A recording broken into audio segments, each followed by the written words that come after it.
Hello, I'm Harvey Karras, president of Karras and Associates. For over 25 years, my partners and I have helped many companies, over 1,200 clients, to implement successful peer review ADR systems. Now, ADR stands for Alternative Dispute Resolution. And one of the questions I get asked more than anything else is, what is it an alternative to? If you use the term alternative dispute resolution, what are we an alternative to? Well, when an alternative dispute resolution system is an alternative to three things: to unions, government agencies, and the courts. When you install a peer review ADR system, you're sending a very powerful message to your employees. What you're saying is this: look, we are working together. Disputes are going to happen, but we have not only the desire, but we have the method to resolve our disputes internally. We don't need outsiders coming in to resolve our disputes for us. And that's the power of peer review, and that's why it's been so successful for so many years. I'm so proud of the client list we have for peer review. We have some of the best managed companies in the world using our peer review ADR system. And not just manufacturing companies, but retail sales companies, hotels, airlines, even the United States government.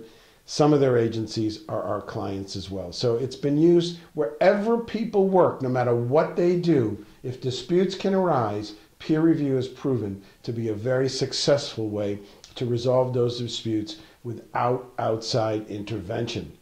Now, how does the peer review system work? Well, every one of our clients does it a little bit differently, but they all follow the same basic model. The first step in any ADR system is for the employee to talk the problem over with their immediate supervisor. Frankly, that's where you want most of your problems to be resolved. But not all problems can be resolved that way. So under our system, typically, if the employee and the supervisor cannot work the problem out together, the employee fills out a very simple form. You don't need to be an attorney to fill out the form. It simply says, here's my problem, and here's what I want done about this problem.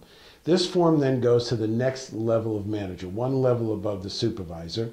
That manager is given a few days then to try to work the problem out. Perhaps look into it, meet with the employee, and then give the employee a simple written response to their written appeal. If the employee is satisfied with that response, that's where it ends, and everybody's happy. But if they're not, then they move on to step 3.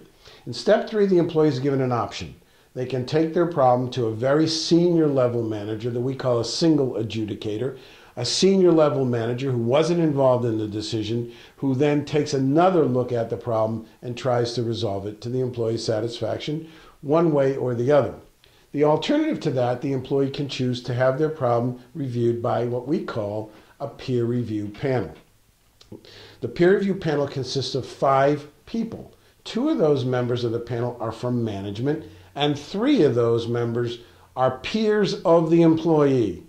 So if it's a production worker in a production environment, there'd be 3 production people and 2 management people. If it was in a retail environment and there were salespeople, it'd be 3 salespeople and 2 management people. Always 2 management and 3 peers of the employee. All 5 of these members are chosen at random from among a group of volunteers who have been specially trained and certified to serve as peer review panelists. Other key features of the panel are this: they are led by a non-voting facilitator, somebody who runs the proceeding, who doesn't have a say in the outcome of the case, but who makes sure that all the information is presented to the panel so they can make a thorough investigation and a fair decision.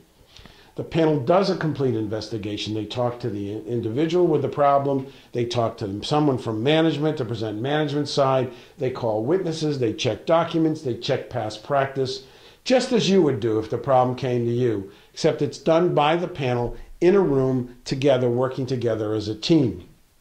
Once they've completed their investigation, they vote by secret ballot with the majority rules. That's right, 3 out of 5 votes makes the decision. And the decision made by this panel is final and binding on management. That's right, management agrees in advance that whatever decision is made by this panel, they will agree to. They then present their decision in written form to the employee and to management, and they also issue learning points. What have we learned from this case that can help prevent this from happening again, or that can make this a better place to work for all of us? Now, those learning points are not binding. They're simply recommendations. So you have a binding decision on the case, and you have non-binding recommendations in the form of learning points. That's what comes from every panel hearing.